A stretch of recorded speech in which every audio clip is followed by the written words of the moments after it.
হকের চাকরি ফিরে পাওয়ার দাবিতে বিকাশ ভবনের সামনে লাগাতার আন্দোলনে চাকরিহারা শিক্ষক শিক্ষিকারা। আর এই পরিস্থিতিতেই এবার তাদের উপর চাপ বাড়ালো প্রশাসন। বৃহস্পতিবার বিকাশ ভবনের সামনে তুল কালামের ঘটনায় ইতিমধ্যেই 5 জন আন্দোলনকারীকে নোটিশ ধরালো বিধাননগর পুলিশ।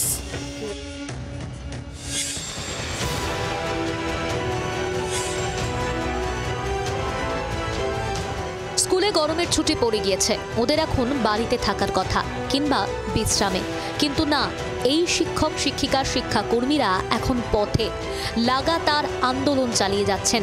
দাবি একটাই, নিজেদের চাকরি ফিরে পাওয়ার। দিন পেরিয়ে রাত হয়, আবার নতুন সকাল শুরু হয়। ওদের জীবনে নতুন সকাল আসবে কবে, সেই অপেক্ষাতেই প্রহর গোনেন। চাকরি ফিরে পাওয়ার দাবিতে গলা ফাটান, স্লোগান তোলেন। আমাদের ভয় দেখি আন্দোলনটাকে বন্ধ করা যাবে না। আমরা যোগ্য, আমরা বৈধ, আমরা মেধার ভিত্তিতে চাকরি পেয়েছি, সত্য কথাটা নির্ভীকভাবে বলতে পারি। চাকরি ফিরে পাওয়ার দাবি নিয়ে বিকাশ ভবনের সামনে একটানা ধর্ণা আন্দোলন চালিয়ে যাচ্ছেন চাকরিহারা শিক্ষক শিক্ষিকারা। রবিবার সকাল হতেই দেখা গেল তাঁরা ঝাড়ু হাতে রাস্তা পরিষ্কার করছেন, কিন্তু কেন? অভিযোগ বারবার জানানো সত্ত্বেও এই জায়গাটি পরিষ্কারের কোনো হেলদোল নেই বিধাননগর পুরসভার। 7ই মে থেকে এখানে অবস্থানে বসছেন তারা। গত রাতে ঝড় বৃষ্টিতে নোংরা হয়েছে ধর্ণা চত্বর। উপায় না দেখে নিজেরাই রাস্তা পরিষ্কারের কাজে হাত লাগান।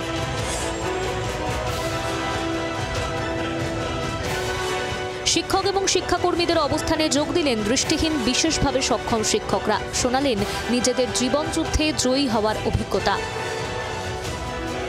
আন্দোলনে নেমে আগেই জুটেছিল লাঠি, এবার আসছে পুলিশের সমন। বৃহস্পতিবার বিকাশ ভবনের সামনে তুল কালামের ঘটনায় আন্দোলনকারীদের বিরুদ্ধে আগেই শতপ্রণোদিত মামলা রুজু করেছিল পুলিশ।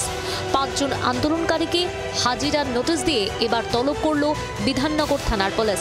এ নিয়ে ক্ষোভ উগরে দেন আন্দোলনকারীরা। অভিযোগ যে ওই বিক্ষোভ চলাকালীন সেই সময় বিকাশ ভবনে সরকারি সম্পত্তি ভাঙচুর করা হয়েছে, নষ্ট করা হয়েছে এবং তার সঙ্গে সঙ্গে কর্তব্যরত যারা পুলিশ কর্মী তাদের কাজে বাধা দেওয়া হয়েছে। গোটা বিক্ষোভ বা গণ্ডগোলের মধ্যে কারা কারা সামিল ছিলেন, যেমনটা পুলিশের তরফ থেকে অভিযোগ করা হচ্ছে, তা জানতে চাইবেন তদন্তকারী আধিকারিকরা, এমনটাই পুলিশের তরফ থেকে জানানো হচ্ছে। আমি আজকে 2 ঘন্টা আগে জানতে পেরেছি আমার নামেও এরকম একটা নোটিশ গিয়েছে। হোয়াটসঅ্যাপে পাঠানো হয়েছে নোটিশ, কারো কাছে ফিজিক্যালি দেওয়া হয়নি। লয়াররা যে অ্যাডভাইস দেবেন সেই অনুযায়ী যদি যেতে বলেন যাব, যদি মনে করেন না আইনি আরও কোনো আইনি প্রক্রিয়ার মধ্যে ঢুকবেন তাহলে সেটাও করব।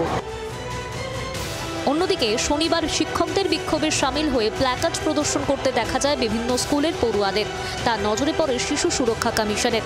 শিক্ষকদের আন্দোলনে শিশুদের সামিল করা হলো কেন, এই মর্মে বিধাননগর পুলিশের কাছে জবাব তলব করল রাজ্যের শিশু সুরক্ষা কমিশন। 3 দিনের মধ্যে জবাব দেওয়ার নির্দেশ। অর্কদীপ্ত মুখোপাধ্যায়, রণয় তিওয়ারির রিপোর্ট, জি 24 ঘন্টা। বাংলার আওয়াজ, বাঙালির আবেগ, জি 24 ঘন্টা।